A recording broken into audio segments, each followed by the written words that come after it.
परिनालिका के भीतर उत्पन्न चुंबकीय क्षेत्र का सूत्र का निगमन। तो कल के वीडियो में हम लोग क्या पढ़े थे, धारावाही परिनालिका क्या होता है, टोरॉइड क्या होता है, यह कल के वीडियो में बताया गया था। यदि उस भाग का वीडियो आप नहीं देखे होंगे तो प्लेलिस्ट में वीडियो है, वहां से जाकर के वीडियो को देख सकते हैं। तो यहाँ पर एक लंबी परिनालिका है। अब परिनालिका किसे कहते हैं, तो यह जो बेलनाकार है वह कुचालक है और उसके ऊपर जो है सुचालक तार लपेट दिया जाता है और उसमें जब वैद्युत धारा प्रवाहित किया जाता है तो इस प्रकार जो बने उपकरण को क्या कहते हैं, धारावाही परिनालिका कहते हैं। तो यहाँ पे लंबी जो परिनालिका है इसके भीतर में जो है चुंबकीय क्षेत्र की हमें गणना करना है कि इसके भीतर जो चुंबकीय क्षेत्र क्या है। तो यहाँ पहले परिनालिका बना लीजिए और इसमें एक आयतकार जो है ABCD जो है वो आपका जो है आयतकार लूप बना लीजिए।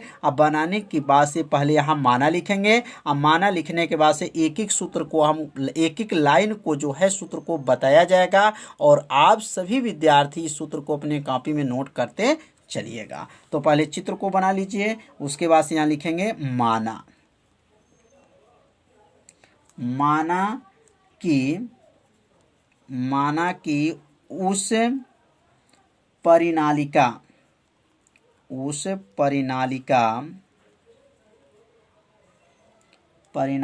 के भीतर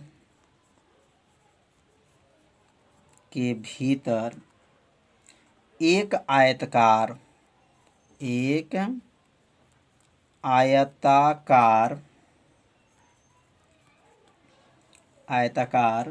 लूप है और उसका नाम क्या है, ABCD है। इसमें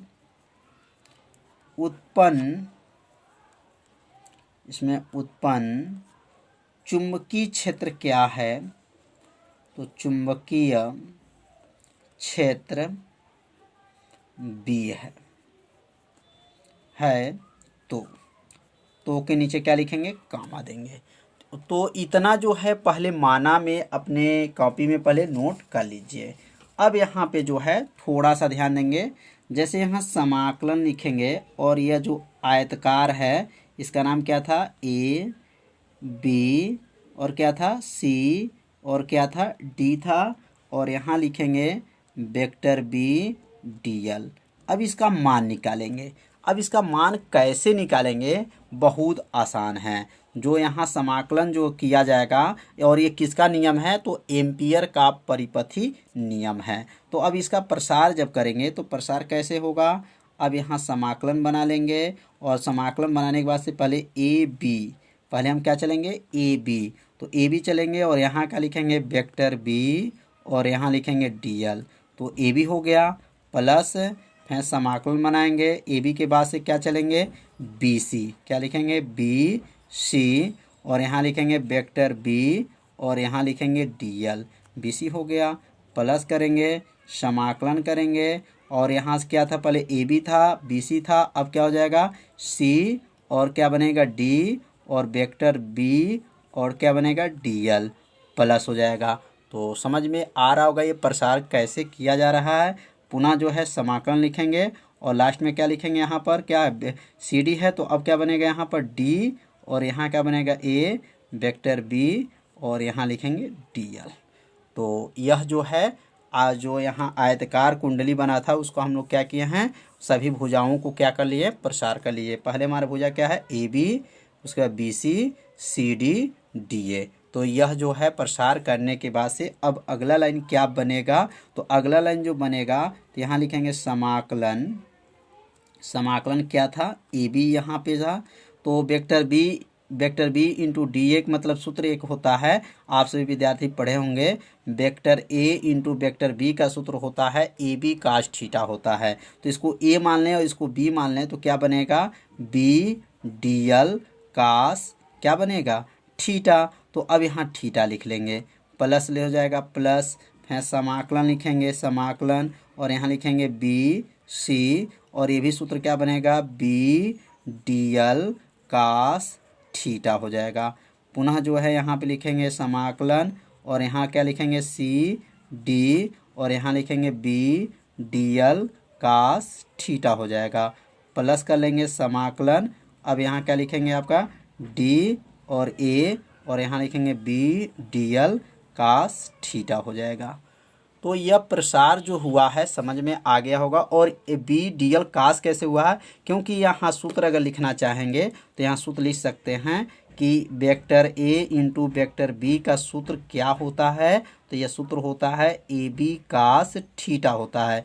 इसी सूत्र से जो है यहाँ पर जो है नोट किया गया है B D L cos theta. इसको अगर ए माने और इसको बी माने तो क्या बनेगा ए बी कास थीटा हो जाएगा। तो यहाँ चारों का जो है सूत्र में मान रख लिए हैं।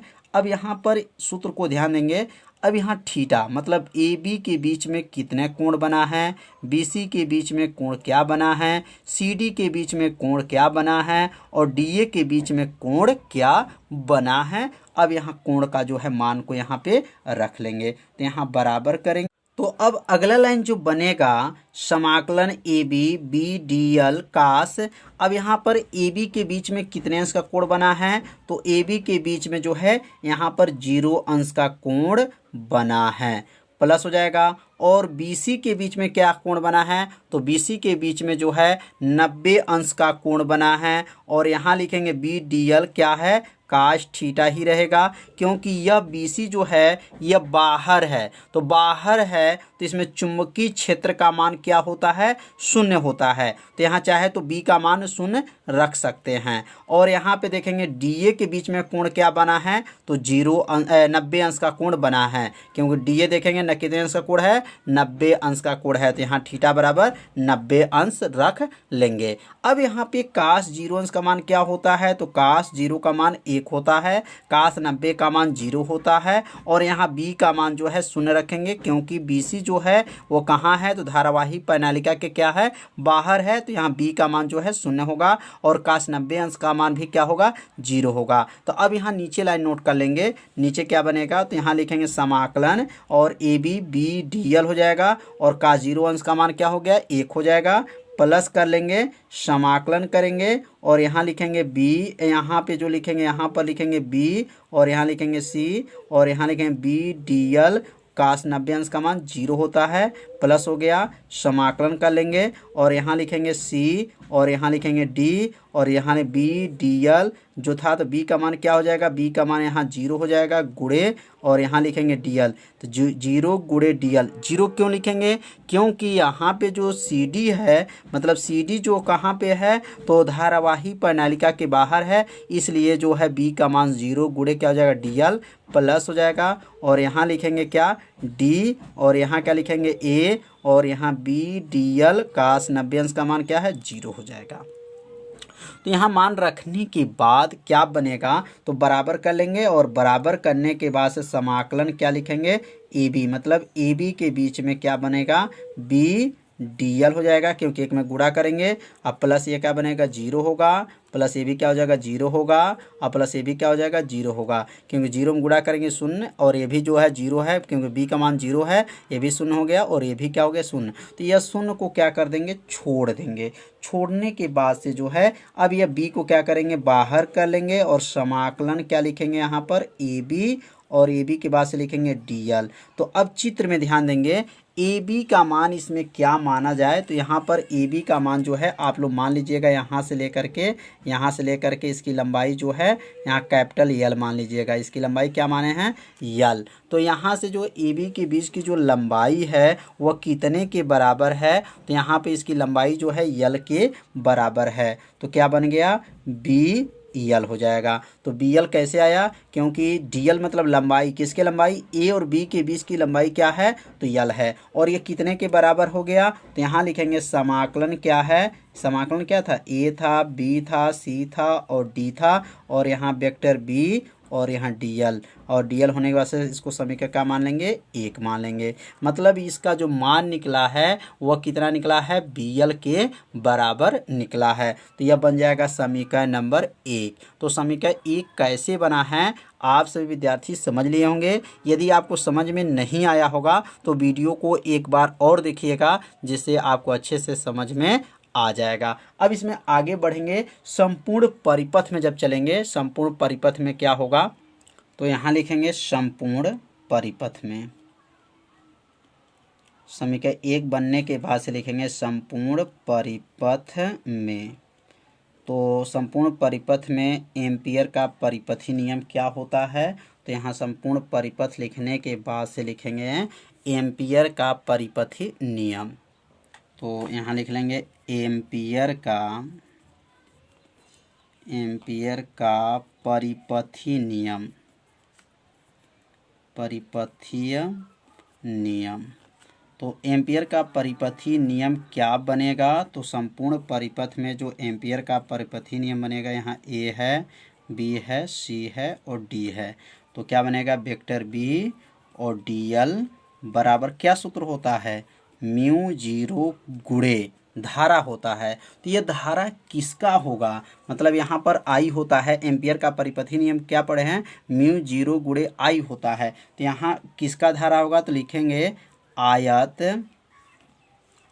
क्या है, ए बी सी डी में क्या, प्रवाहित धारा। तो प्रवाहित धारा किस में धारा है, तो ए बी सी डी में जो है प्रवाहित क्या है, धारा है।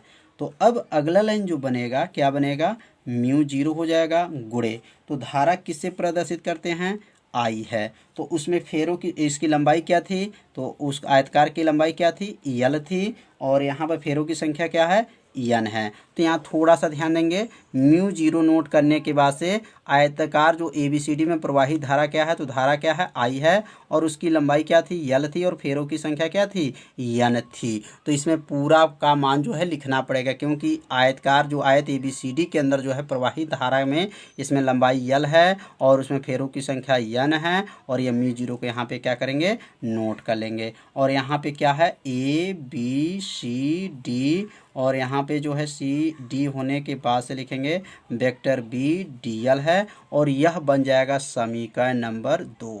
अब समीकरण 1 बना है और समीकरण 2 भी बन गया। तो समीकरण 1 में किसका मान निकला था, तो यहाँ पे जो है इसका जो मान निकला है BL निकला था। क्या निकला था, BL। एक बार इसको देखना चाहेंगे तो आप देख सकते हैं कि इसका मान कितना निकला है। तो इसका मान जो है देख लीजिए, इसका मान जो है क्या है, BL है। समीकरण 1 में इसके स्थान पे जो है क्या लिख सकते हैं, BL लिख सकते हैं। समीकरण 1 का मान जो है किस में रख सकते हैं, समीकरण 2 में रख सकते हैं। तो यहाँ नीचे लिख लेंगे कि समीकरण 1 का जो मान निकला है, तो यहाँ लिखेंगे समीकरण 1 का मान, समीकरण 1 का मान समीकरण किस में रखेंगे, 2 में रखने पर, समीकरण 2 में रखने पर। अब समीकरण 2 में जो है रख लेंगे।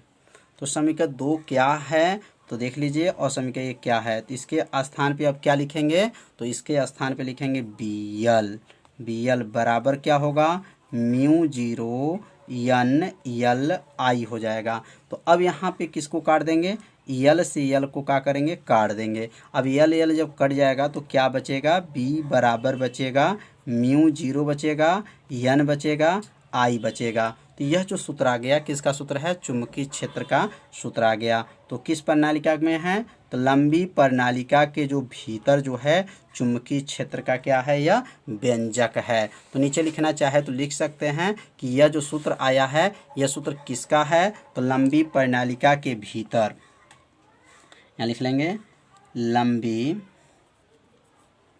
प्रणालिका के भीतर, प्रणालिका के भीतर उत्पन्न चुंबकीय क्षेत्र का सूत्र है। उत्पन्न क्या है, चुंबकीय क्षेत्र का सूत्र है, कि क्षेत्र का व्यंजक लिख सकते हैं, व्यंजक है।